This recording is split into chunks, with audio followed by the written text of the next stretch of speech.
मैं सबसे पहले सभापति महोदय आपका मैं धन्यवाद देता हूं कि मुझे आपने बजट पे बोलने का समय दिया है। मैं तीसरा सदस्य इस पे बोल रहा हूं। मैं अभी में से पूर्व कांग्रेस पार्टी के नेता माननीय शशि थरूर जी जो बात कह रहे थे, उन्होंने बहुत सारे आंकड़े दिए हैं। सभापति महोदय, वही मिलते जुलते आंकड़े हमारे पास भी हैं। जब कभी जवाब आए तो शायद उन आंकड़ों का जवाब भी आए। और जब वो अपनी बातों को ख़त्म कर रहे थे तो वो एक शेर पढ़ के गए हैं। मिर्ज़ा गालिब का एक शेर पढ़ के गए हैं सभापति महोदय। सभापति महोदय, यही शेर अगर बीजेपी को पढ़ना होता तो बीजेपी कैसे पढ़ती? अगर यही शेर बीजेपी को पढ़ना पड़ता तो वो पढ़ते कि हमको मालूम है स्वर्ग की सच्चाई, लेकिन दिल को बहलाने के का गालिब ये ख्याल की जगह सोच अच्छा है। सभापति महोदय, यही फर्क है। सबका साथ, सबका विकास। सभापति महोदय, बोलने से पहले मैं जब बजट को देख रहा था और अक्सर सरकार को पिछले कई सालों से चलता हुआ मैं देख रहा हूं, मैं कहना चाहता हूं, क्यों झूठे ख्यालों में दिन रात करें, जो बनाते हैं हवा में बातों के महल, आओ उनसे कुछ जमीनी बात करें। सभापति महोदय, बजट आने से पहले और बजट आने के बाद पूरा देश और पूरे देश में ये बहस चल रही थी कि अमेरिका को लेकर के डील होने जा रही है। सभापति महोदय, मुझसे पहले अभी जो भारतीय जनता पार्टी की माननीय सदस्य बोल रही थी, और भारतीय जनता पार्टी का ये पक्ष है कि हम लोगों ने दुनिया में बहुत सारे देशों से फ्री ट्रेड एग्रीमेंट कर लिया है। सभापति महोदय, मैं भारतीय जनता पार्टी की सरकार से जानना चाहूँगा, अभी कितने देश और बचे हैं जिससे आप फ्री ट्रेड एग्रीमेंट नहीं कर पाए हैं? कुछ ऐसे भी देश बचे होंगे शायद जिनसे आपकी इच्छा होगी कि हम फ्री ट्रेड एग्रीमेंट कर लें। और सभापति महोदय, का फ्री ट्रेड एग्रीमेंट हो भी जाते हैं। जो लोग कभी रुपए के बारे में बहुत चिंता करते थे, कभी कभी उम्र से, कभी कभी दूसरे लोगों की उससे जोड़ देते थे, इतने सब फ्री ट्रेड एग्रीमेंट होने के बाद और अमेरिका से डील नहीं ढील हुई है, उसके बाद हमारा रुपया कहां पहुंचेगा? और अगर यही डील होनी थी तो 11 महीने इंतजार क्यों कराया? अगर यही डील होनी थी सभापति महोदय, तो 11 महीने किस बात का इंतजार था? हमारे कारोबारियों को या हमारे जितने भी उद्योग से जुड़े लोग हैं, उनके साथ ये परेशानी क्यों? बजट पर सबसे पहला सवाल यही है कि डील पहले बनी है बजट।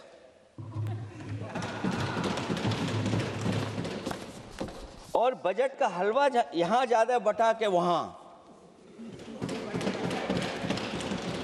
सभापति महोदय, स्वदेशी, आत्मनिर्भर, ये शब्द तो बहुत अच्छे लगते हैं, लेकिन जब डील हो गई है तो क्या इस बजट को लाने से पहले आत्मनिर्भरता और स्वदेशी को अपने अपने शब्दकोश से हटा दिया है, या इसको उल्टे अर्थ में विलोम शब्दकोश में डाल दिया है? और ये डील नहीं है जो हम आप सब समझ पा रहे हैं। शायद सत्ता पक्ष के लोग ये नहीं समझ पा रहे होंगे, लेकिन पूरा देश समझ रहा है कि हमने अपना बाजार एक बार और खोल दिया है। $500 बिलियन का व्यापार एक तरफा, हमारे आत्मनिर्भरता कहां जाएगी? स्वदेशी नारा हमारा कहां जाएगा? हमारे देश की जनता भाजपा से कह रही है कि जहां तक हमें मालूम है डील एक तरफा नहीं होती है। क्या ये बनी वहां पहुंची यहां जहां जैसे कोई एक पक्ष मान रहा हो? जनता भाजपा से यह भी जानना चाहती है कि 0 बड़ा के 18।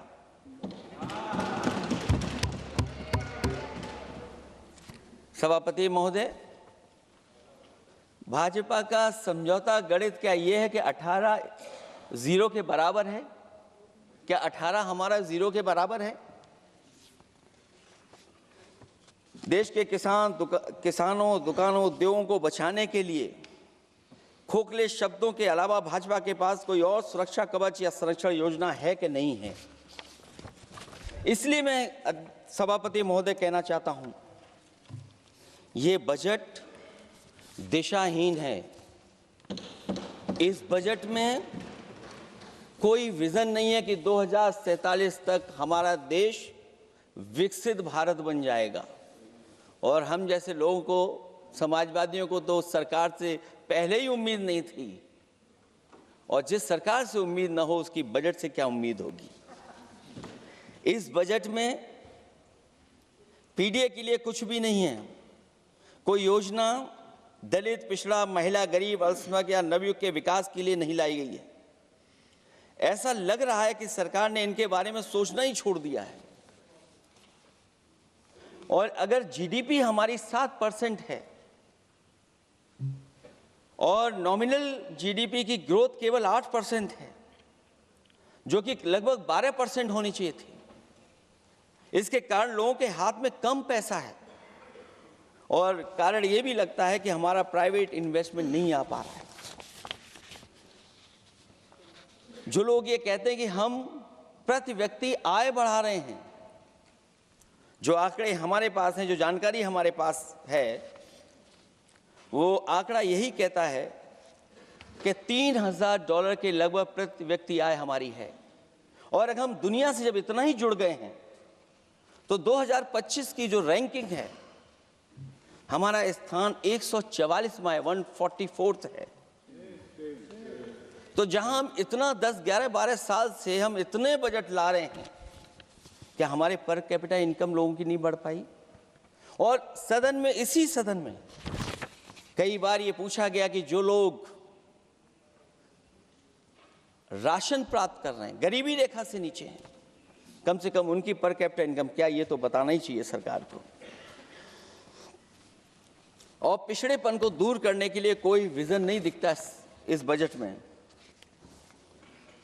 जैसे जब बजट आता है तो बजट में ढूंढते हैं हम लोग कि हमारे स्टेट के लिए क्या और खास नया आया होगा। उत्तर प्रदेश जैसा प्रदेश जहां पर डबल इंजन की सरकार को बहुत कुछ कहा जाता है कि डबल इंजन की सरकार है, हम विकास भी डबल करेंगे, लेकिन मैं देखता हूं उत्तर प्रदेश के लिए कोई खास योजना ऐसी नहीं आई है जिससे उत्तर प्रदेश के 25 करोड़ लोगों को कुछ मुख्य धारा से जोड़ा जाए।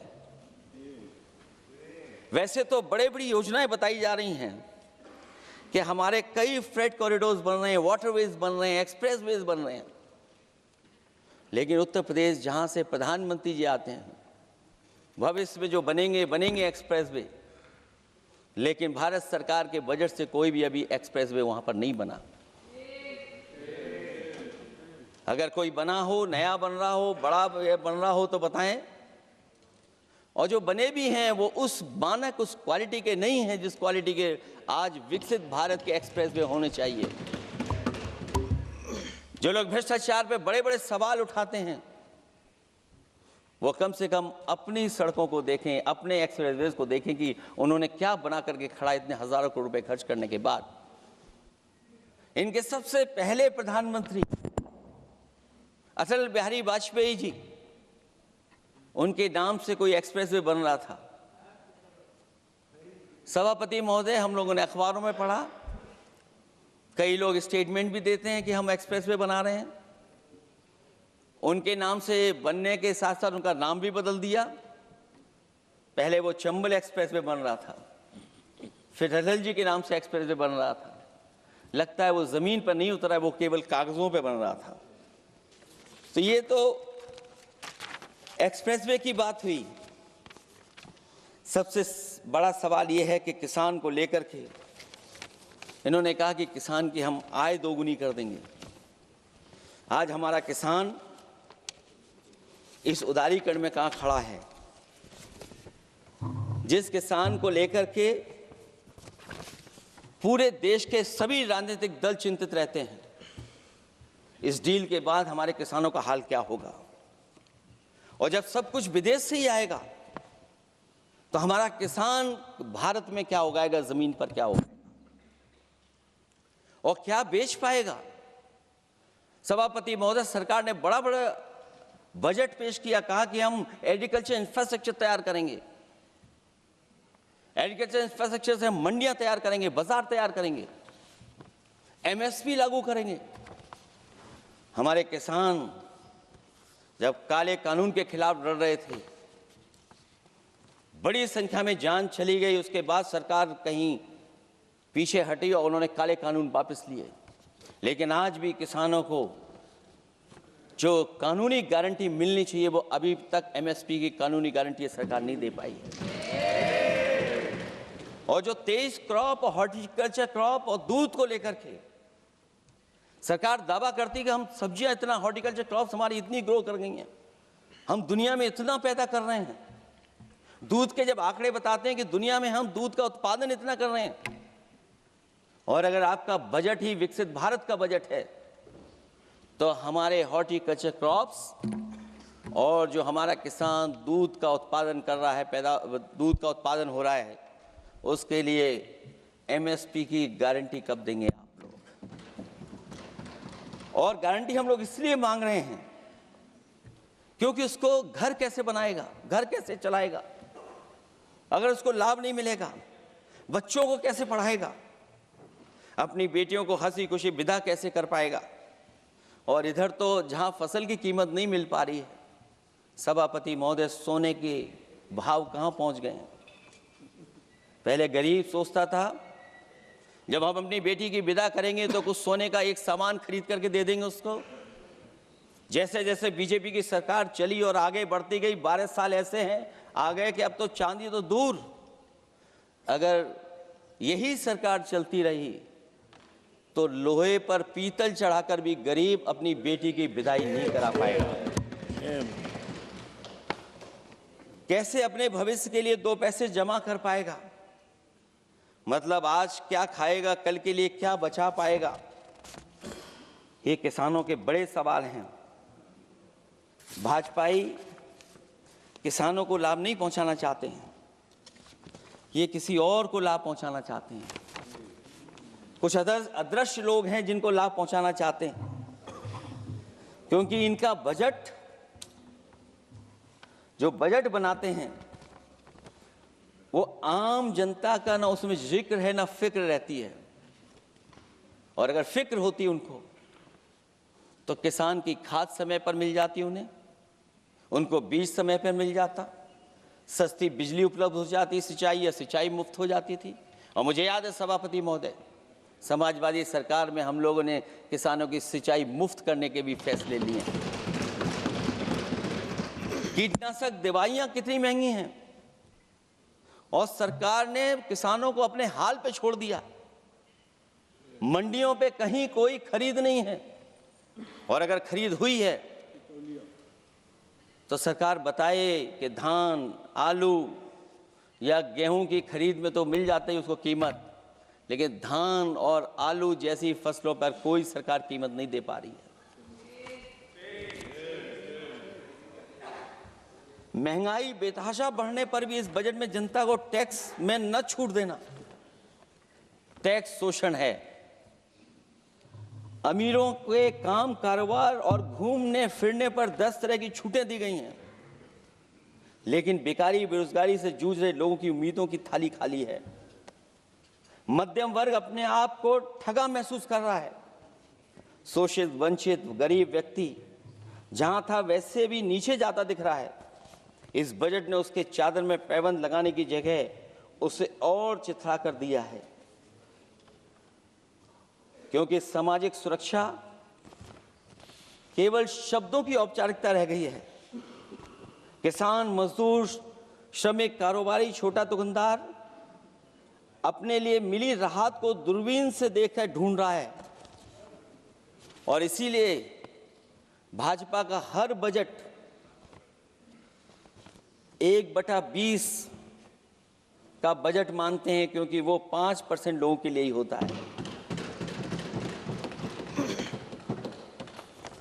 अच्छे बजट की होती हैं 3 पहचान: गरीब की तरक्की, खुशहाली और मुस्कान।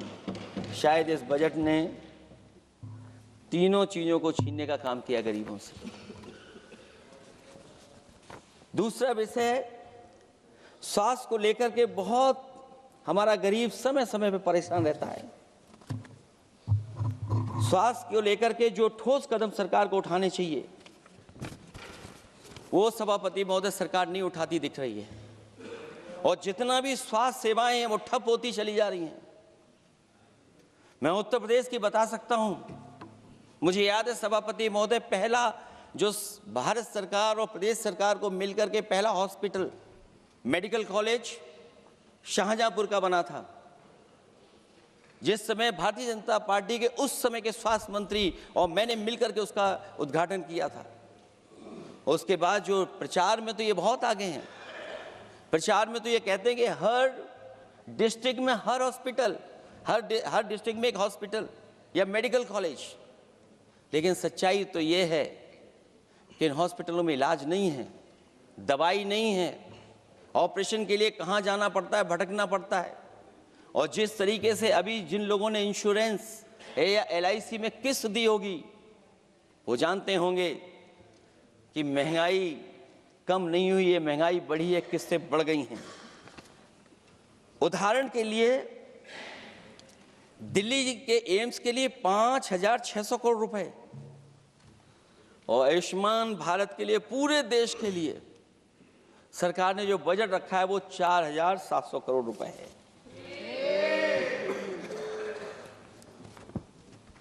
सुनते हैं पहले उपवन में हर ऋतु में बहार गाती थी, कलियों का तो कहना ही क्या, मिट्टी में खुशबू आती थी। ये भी ज्ञात हमें उपवन में कुछ ऐसे भौरे आए थे, सारा चमन कर दिया मरघट, अपने साथ जहर लाए थे। लेकिन अगर चमन वाले ही भौरों के रंग ढंग अपनाएं, माली तुम ही फैसला कर दो, हम किसको दोषी ठहराएं। सभापति महोदय, मैं उत्तर प्रदेश से आता हूं, जहां पर प्रधान संसदीय क्षेत्र है। राजमाता पूजनीय अहिल्याबाई होलकर जी, उनकी मूर्ति थी, उसको बुलडोजर से तोड़वा दिया। सभापति महोदय, कोई कल्पना कर सकता है एक मणिकर्णिका घाट जो हमारी पौराणिक पहचान रही, सदियों से हमारी विरासत की पहचान रही, सनातनी काशी की विरासत रही, वहां पे इनकी सरकार ने प्रधान संसदीय क्षेत्र में बुलडोजर चला करके हमारी पूजनीय अहिल्याबाई होलकर की मूर्ति को इन्होंने तोड़ने का काम किया। और सभापति महोदय, केवल एक मूर्ति नहीं, वहां पर अगर हम गिनती करेंगे, 1 नहीं, 2 नहीं, 3 नहीं, 4 नहीं, 5 नहीं, 6 नहीं, 7 नहीं, लगभग 100 मंदिरों को तोड़ने का काम इसी सरकार में हुआ है। केवल मंदिर नहीं तोड़े गए सभापति महोदय, एक antique bell donated by Nepal नरेश, जो घंटा बजता था, सभापति महोदय, जो घंटा बजता था, नेपाल नरेश जिन्होंने गिफ्ट किया था, वो घंटा भी लापता है।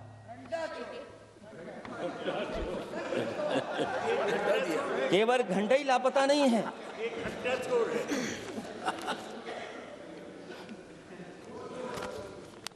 सभापति महोदय, नमामि गंगा को लेकर के हमारे कानों में अभी भी वो बातें गूंजती हैं कि माँ गंगा ने मुझे बुलाया है। क्या बात है कि पिछले 11 साल से माँ गंगा ने बुलाया ही नहीं किसी को। माँ गंगा बह रही हैं, जो उसके पैरामीटर्स हैं, जिस पैरामीटर्स को हर दिन नापा जाता है, उसमें डिसॉल्व ऑक्सीजन, सीओडी, बीओडी और तमाम पैरामीटर्स आज किस हालत में है माँ गंगा। कोई कह रहा था कि अब गंगा बहकर के दूर तक जाएंगी, लेकिन शायद वो ये नहीं जानते होंगे कभी कभी उल्टी गंगा भी बहती है। जब उल्टी बहेगी तो यूपी के आते आते आप बाहर हो जाएंगे। सभापति महोदय, नमामि गंगा, मां गंगा में जुड़ने वाली नदियां, वरना नदी को एक संरक्षण कैसे हो, ब्यूटिफिकेशन कैसे हो, रिवर फ्रंट कैसे बने, उसकी शुरुआत की थी। लेकिन सभापति महोदय, इनकी बुलडोजर सरकार ने उसका काम रोक दिया। काली नदी किस हालत में है। यमुना के बारे में दिल्ली की सरकार जब बनानी थी तो कहा कि हम दुनिया का सबसे बेहतर रिवर फ्रंट बनाएंगे यमुना पर। इसी राजधानी में कहा गया। आज बताइए यमुना की हालत क्या है। और अगर यमुना दिल्ली में गंदी हो रही है तो ये बह करके जब यूपी जाती है तो मथुरा में भी गंदी है। और थोड़ा बहुत साफ गंगा इसलिए हो जाती है क्योंकि जब चंबल का पानी उसमें जुड़ता है, थोड़ी बहुत यमुना साफ हो जाती है। उसके बाद यमुना में भी कोई सफाई का सरकार ने इंतजाम नहीं किया। और आज भी मैं कहता हूं, देश का सबसे अच्छा रिवर फ्रंट अगर कहीं बना है तो लखनऊ में बना है, गोमती रिवर फ्रंट। जो लोग ये कहते हो कि दूसरा रिवर फ्रंट अच्छा है, मैं उनसे कहूंगा कि अभी लखनऊ के रिवर फ्रंट पर भी घूम करके आइए, तब आपको मालूम पड़ेगा कि रिवर फ्रंट क्या होता है। 26 जनवरी इसी वर्ष मैंने एक प्रतिष्ठित अखबार को पढ़ा और उसमें देखा मैंने कि high uranium in India's ground water samples लिए गए हैं। एक्सपर्ट्स वार्न कर रहे हैं कि सेवरल हेल्थ रिस्क हैं उससे। Lead pollution alarming in 69 rivers in India contaminated, rivers are contaminated. हमारे पानी में पेस्टिसाइड है, इंडस्ट्रियल वेस्ट है, अनसेफ है ड्रिंकिंग के लिए। हमारी नदियों में मरकरी है, डेंजरस लेवल। और जितनी भी हमारी वाटर बॉडीज हैं इंडस्ट्रियल टाउन्स के आसपास, सब में टॉक्सिक है, मरकरी है, बड़े पैमाने पे डेंजरस है पानी वहां का। और कई जगह इंडस्ट्री का सीधा सीधा वेस्ट जा रहा है। आर्सेनिक लेवल का सोच ही नहीं सकते हम लोग, जो मानक है उससे कई गुना ज्यादा है। ये तो हमारे देश का पानी है जो नदियों में बह रहा है, जो अंडरग्राउंड वाटर बन रहा है हमारा। ठीक ही कहा हमारे माननीय सदस्य ने कि जो संपन्न है, प्रिविलेज हैं, वो लोग तो पानी साफ करने की मशीन खरीद सकते हैं। हमारा गरीब क्या खरीदेगा। गरीब की हेल्थ को कितनी परेशानी और रिस्क है। यहां तक कि अंतर्राष्ट्रीय प्लेटफॉर्म पर हमारे देश को भी सुनना पड़ा एक प्रतिष्ठित चैनल पर कि आपके देश में इन्वेस्टमेंट क्यों आएगा, क्योंकि वहां आ ही नहीं सकता है, क्योंकि आपकी हवा खराब है। सोचिए, देश का पानी खराब हो। और ये मैं नहीं कह रहा हूं, पानी खराब सरकार को मालूम है, नहीं मालूम है, लेकिन जो प्राइवेट कंपनियां हैं जिनको अपना पानी बेचना है, तो वो बता रही हैं कि आपके भारत के पानी में क्या क्या है। और ये बात गलत है तो सरकार ऐसी कंपनियों पर प्रतिबंध क्यों नहीं लगाते हैं कि इस तरह अपनी कंपनियों का सामान बेचने के लिए झूठा प्रचार कर रही हैं। जो चर्चा होने लगती है हवा खराब है, हालांकि उत्तर प्रदेश आते आते सरकार की भी हवा खराब हो जाती है।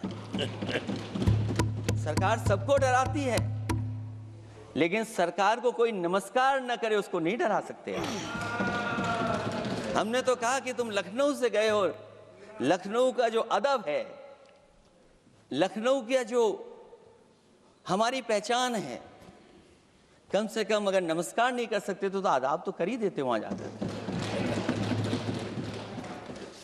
जो लोग पिछड़े पीडीए उनके पक्षधर बनते हैं, आरक्षण को लेकर के कहते हैं कि हम आरक्षण देंगे, उनकी सरकारों में क्या अपॉइंटमेंट हो रहे हैं। मुझे याद है इससे पहले जब बहस हुई थी सदन में, वहां से बात निकली थी कि किस तरीके से अपॉइंटमेंट हो रहे हैं यूनिवर्सिटीज और कॉलेजेस में। मैं उसी पे कुछ कहना चाहता हूं।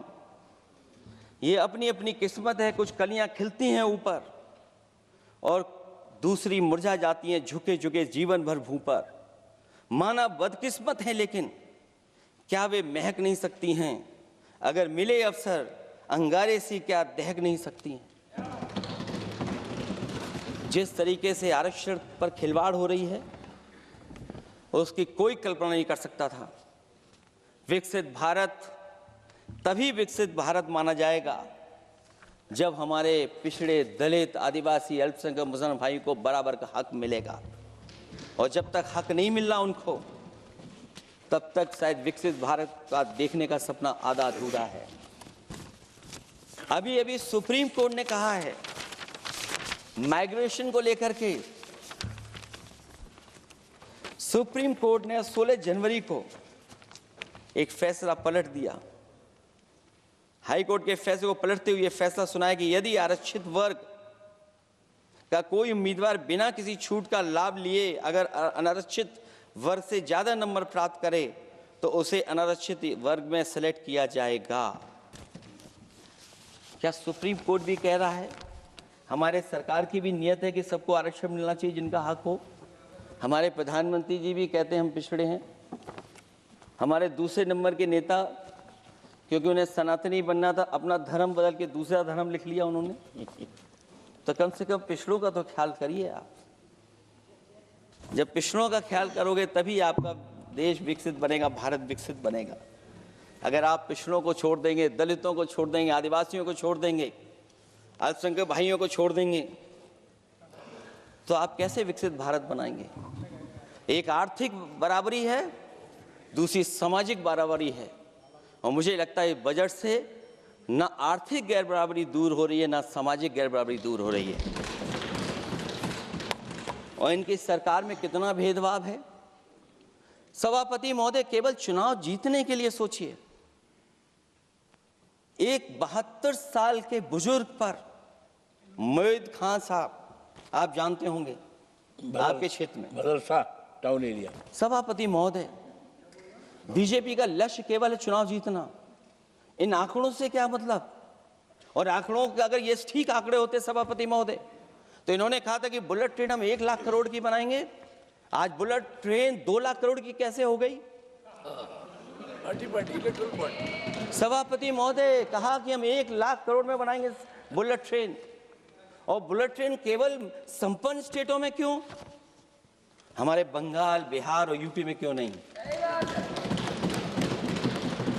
और अगर आप हाई स्पीड बुलेट ट्रेन लाना चाहते हैं तो 1 लाख करोड़ का बजट दिया था, 2 लाख करोड़ बजट हो गया। यूपी में जब बनेगा तो पता नहीं कब बनेगा, कौन जानता है कब बनेगा। चुनाव जीतने के लिए इनकी सरकार के लोगों ने झूठा फंसाया। ये सब जुमला है, जुमला। झूठा फंसाया, और इसलिए फंसाया कि वो मुस्लिम है, इसलिए फंसाया। 72 वर्ष के बुजुर्ग को 19 महीने जेल में रखा गया। समाजवादी पार्टी को बदनाम किया गया, और केवल इसलिए कि चुनाव जीत जाएं आप, अयोध्या का चुनाव जीत जाएं, क्योंकि अयोध्या का चुनाव हारे थे आप लोग। मैं अयोध्या की महान जनता का धन्यवाद देता हूं कि उन्होंने कम्युनल पॉलिटिक्स का समापन किया है। वो विकास के रास्ते पे जाना चाहते हैं। मैंने पहले भी कहा, फिर कहता हूं, आपका विकास अयोध्या का तो मैं जानता हूं कैसा है, क्योंकि लोगों ने काशी को क्यूटिव बनते नहीं देख पाए। अगर हम सब सदस्य हैं और हमारे प्रधान सांसद के संसदीय क्षेत्र को अगर हम क्यूटिव न बना पाए, आप विरासत मिटा रहे हैं। वहां पर कई सौ पुरानी दाल मंडी, जिसमें केवल वोट नहीं मिलता, इसलिए दाल मंडी को आप डिमोलिश कर देंगे आप। अल्पसंख्यक बनारस और इसको अयोध्या को जीतने के लिए 72 वर्ष के एक व्यक्ति को झूठा केस लगाया, झूठा फंसाया, जेल भेज दिया। और न केवल उसको जेल भेजा बल्कि उसकी दुकानें और उसकी बेकरी पर भी बुलडोजर चला दिया आपने। क्या डेमोक्रेसी में हमारे बुलडोजर का कोई स्थान है क्या? हाई कोर्ट कहता है कि आप फैसला सुना सकते हैं क्या?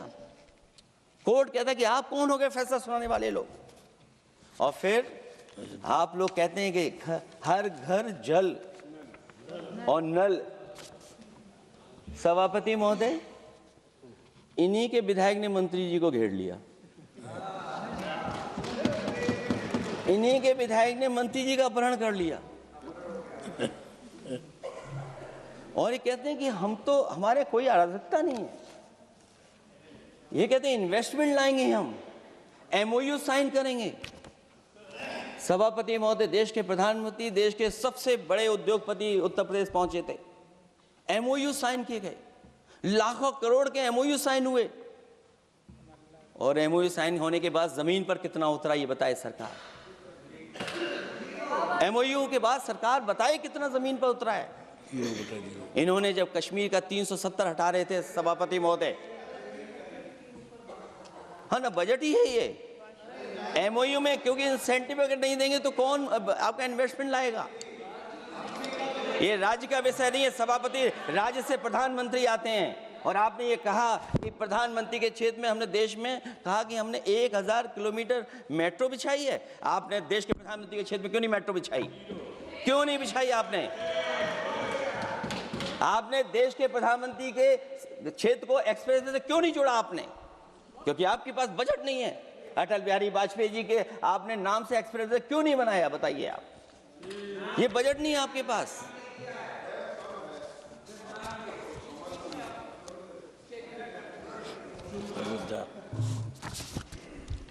अयोध्या एयरपोर्ट घोटाला, एयरपोर्ट बनते ही पानी टपकने लगा। एयरपोर्ट तो दिल्ली का है, बजट तो दिल्ली ने दिया होगा। अयोध्या रेलवे स्टेशन, हमारे कन्नौज का रेलवे स्टेशन बनते ही गिर गया और गिरने के बाद अभी तक नहीं बन पाया। तो ये बजट का हिस्सा नहीं है क्या? आप वाटरवेज बात कर रहे हैं, गंगा साफ नहीं है, आप पानी का जहाज कहां ले जाएंगे? बिहार में जाकर के रुक जाएगा।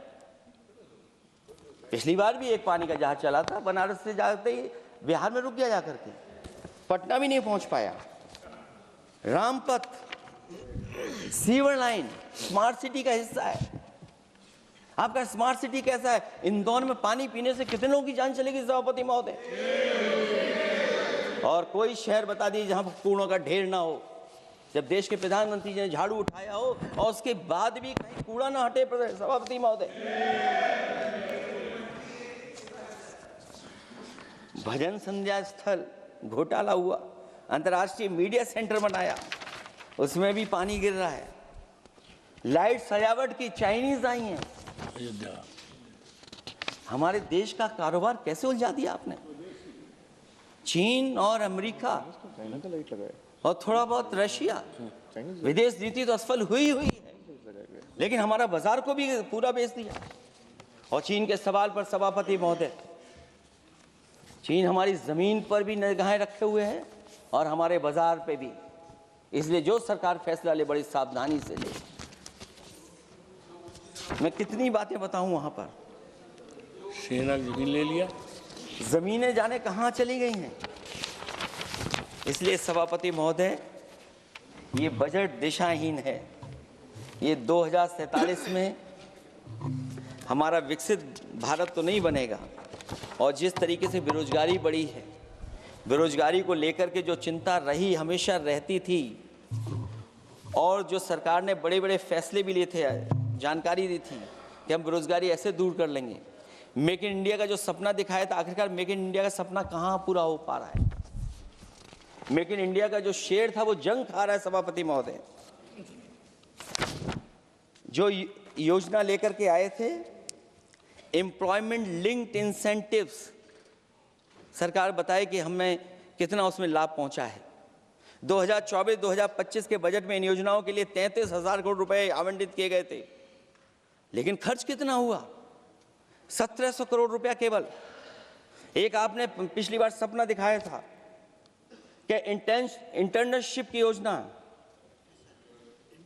इंटर्नशिप वाली योजना जो घोषित की, जिसके लिए 10,000 करोड़ रुपए आवंटित किए थे आपने, लेकिन उसमें खर्च कितना हुआ है? 500 करोड़ रुपया।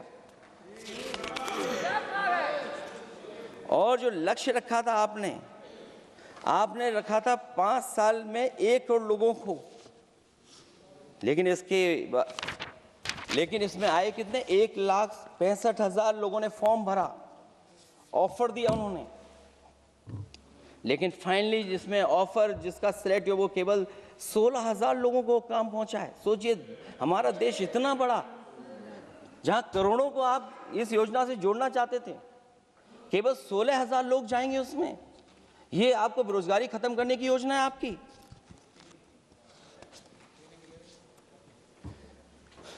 माननीय वित्त मंत्री जी के सदन के सामने स्थिति स्पष्ट करनी चाहिए कि मनरेगा एक महत्वपूर्ण योजना थी जिसमें गरीबों को ग्राम स्तर पर रोजगार मिलता था, राइट टू वर्क के अनुसार थी। इस योजना को समाप्त करते हुए आपने क्या नाम रखा है? बीबी राम जी। और हमारे राम जी कहाँ बैठे हैं? कहाँ है हमारे राम जी? पीछे बैठे, जिन्हें बचपन से हम देखते आए राम जी। ये हमारी खुशकिस्मती है कि राम जी सदन में बैठे हैं, लेकिन आप राम जी का अपमान कर रहे हैं। आपको उनको यहाँ नहीं बैठा सकते, आपको यहाँ बैठाना चाहिए नंबर 2 पर। अगर आप सच्चे मायने में सभापति महोदय बीपी राम जी, आप कृपया देखिए, वित्त मंत्री राम जी को ही नहीं जानती हैं। अखिलेश जी हे भगवान, हम क्या करें अब? अखिलेश जी, आप कृपया बजट पे आ जाइए।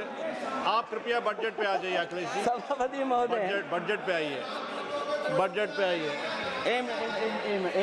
एक मिनट, क्या बोले? फिर बोलना दोबारा। नहीं, आप बजट क्या बोलिए? नहीं, सभापति जी बोलिए। नहीं, सभापति महोदय, नहीं, जिन्होंने गोली चलाई वो आपका राम मंदिर बना रहे हैं। सभापति महोदय, जिन्होंने गोली चलवाई वो राम मंदिर बनवा रहे हैं। अगर कुछ पता ना हो तो जाकर के पूछ लेना, पता कर लेना। आधी अधूरी जानकारी के साथ मत आया करो यहाँ पर। अब आप बताइए सभापति महोदय, बीवी राम जी नाम बदल दिया आपने। यूपी जैसा बड़ा स्टेट, उसको क्या मिलेगा अब, जहां पर 1,000 ग्राम सभाएं अर्बन हो गई हैं। जब 1,000 ग्राम सभाएं अर्बन हो गई हैं और 40% व्यय प्रदेश सरकारों पर डाल दिया गया है, ये स्कीम कैसे चलेगी आपकी? मैंने पहले ही कहा था कि एमएसपी की लीगल गारंटी मिलनी चाहिए, और जिस तरीके से किसान आत्महत्या कर रहा है, एनसीआरबी के आंकड़े सरकार के पास होंगे कि किसान कितनी आत्महत्या कर रहा है। जिन्होंने ये कहा कि 2022 तक हम दोगुनी आय कर देंगे। आप बताइए, आलू की पैदावार की क्या आय दोगुनी हो गई? धान की पैदावार करने वाले की आय दोगुनी हो गई। आपको गाय से बहुत प्रेम है। हमारे क्षेत्र में खुद एक काऊ मिल्क प्लांट बना, यूपी का पहला काऊ मिल्क प्लांट। आपकी सरकार ने उसको बंद कर दिया। आप कहते गाय की सेवा करो, लेकिन पहला यूपी का काऊ मिल्क प्लांट वो आपसे बंद हो गया। अगर शायद हम ऊंट के मिल्क की चॉकलेट बना रहे होते उस प्लांट से, तो वो प्लांट चलता रहता। आय दोगुनी कितनी हुई है बताएं सरकार? मत्स्य पालन और पशुधन विकास की तरफ सरकार का कोई ध्यान नहीं है। सरकार का कहना है कि वित्त अच्छी हुई है, लेकिन क्या कारण है कि एफडीआई में लगातार कमी आ रही है? विदेशी इन्वेस्टर्स क्यों बाहर ले जा रहे हैं? भारत में इन्वेस्ट करने के लिए क्यों नहीं इच्छुक हैं? और शेयर मार्केट क्यों इतनी जल्दी गिर जाता है? रुपए के मूल्य में डॉलर के विरुद्ध निरंतर गिरावट आ रही है। और इसके बाद सभापति महोदय, इस डील और ढील के बाद हमारा रुपया कहां होगा, ये सरकार जरूर बताए हमें। मैन्युफैक्चरिंग में कोई सुधार नहीं हो रहा है। अभी भी हम जीडीपी के 15% पर मैन्युफैक्चरिंग पर निर्भर हैं, जबकि मैन्युफैक्चरिंग के शेयर मेक इंडिया के अनुसार अभी तक 25% होना चाहिए था। इससे स्पष्ट लगता है कि मेक इन इंडिया, आत्मनिर्भर भारत और पीएलआई योजना सफल नहीं हो पाई हैं, और उसी का परिणाम है कि आज हमारे नौजवानों को रोजगार और नौकरी नहीं मिल पा रही है। सरकार उद्योगपतियों के साथ खड़ी है। सरकार द्वारा लेबर कोड्स लाए गए हैं, जिन लेबर रिफॉर्म्स के रूप में दर्शाया जा रहा है वो लेबर कोड एम्प्लॉयर के हित में है, लेबर के पक्ष में नहीं है और मजदूरों के नहीं है। अब अधिकांश उद्योगों द्वारा लेबर को कोई भी नौकरी से निकाला जा सकता है। इतना तानाशाही होगी कि जब चाहेंगे तब निकाल देंगे। उनके 8 घंटे से अधिक काम कराया जा सकता है। परमानेंट एम्प्लॉयमेंट की बजाय कॉन्ट्रैक्चुअल एम्प्लॉयमेंट की व्यवस्था की है सरकार ने। सोचिए, यही सरकार है कि सबका साथ सबका विकास। एयर पॉल्यूशन को लेकर के मैं पहले ही कह चुका हूँ। और शहरी विकास तो इनका मैंने क्योटो को मैं देखा है, इसलिए उस क्योटो के बारे में मैं ज़्यादा नहीं कहना चाहता हूँ। अंत में मैं इतना ही कहूँगा कि स्वास्थ्य और शिक्षा के केवल 10% और 14.2% बजट बढ़ाया गया है, जबकि पिछले वर्ष का पूरा बजट इन दोनों मदों में खर्च ही नहीं किया गया है। आखिरकार सरकार बताएगी खर्च क्यों नहीं हुआ, आखिर क्या कारण है, किसकी वजह से खर्च नहीं हुआ है। जल जीवन मिशन में 50,000 करोड़ रुपए खर्च नहीं हो पाए हैं और प्रधानमंत्री आवास योजना में 40,000 करोड़ रुपए। और हमारे देश के प्रधानमंत्री ने गांव गोद लिया था, वो लगता है उस गांव को अनाथ छोड़ दिया है प्रधानमंत्री जी ने। वो गांव ही अनाथ छोड़ दिया है। आरबीआई के डेटा के अनुसार इनकम में जो नीचे 80% हैं, उनकी इनकम का शेयर 36% से घट करके 32% हो गया है और हर वर्ष में रियल वेजेस 2% कम हो रही हैं। आखिरकार इसका कारण क्या है? मुझे उम्मीद है सरकार बताएगी कि इसका कारण क्या है कि जिसकी वजह से लगातार गिरावट होती जा रही है। मैं रैंकिंग में नहीं जाना चाहता हूं कि हमारी रैंकिंग कहां है, गैर बराबरी की रैंकिंग में हम कहां पहुंच गए हैं, हम कितना नीचे पहुंच गए हैं। जो तरह तरह की रैंकिंग समय समय पर आती हैं, उन रैंकिंग के बारे में सरकार को ज़रूर पता होगा कि हम एजुकेशन इंडेक्स में कहाँ हैं दुनिया में, हम हेल्थ इंडेक्स में कहाँ हैं दुनिया में, और जो एयर क्वालिटी के इंडेक्स है उसमें हम दुनिया में कहाँ हैं। इसलिए सभापति महोदय, मैं अंत में इतना ही कहना चाहता हूँ कि ये बजट दिशाहीन है। 2047 तक विकसित भारत तो नहीं बनेगा, लेकिन हमारे गरीबों के साथ बहुत अन्याय होगा। जिस तरह एआई पे बात की गई है, एआई अगर अच्छाई और भलाई के लिए हो तो अच्छी बात है, लेकिन पता नहीं भारतीय जनता पार्टी पे कितना रिसोर्सेज हैं कि एआई और जितना भी हमारा वो है जो बजट है, वो सबसे ज़्यादा खर्च वो करते हैं दूसरों को बदनाम करने के लिए। इसलिए इन्हीं शब्दों के साथ मैं सभापति महोदय का धन्यवाद देता हूं। मैं उम्मीद करता हूं कि सरकार इस बजट को गरीबों की तरफ मोड़ेगी, पीडीए के लोगों की तरफ मोड़ेगी, जिससे वो भी मुख्य धारा में खड़े हो सकें। बहुत बहुत धन्यवाद।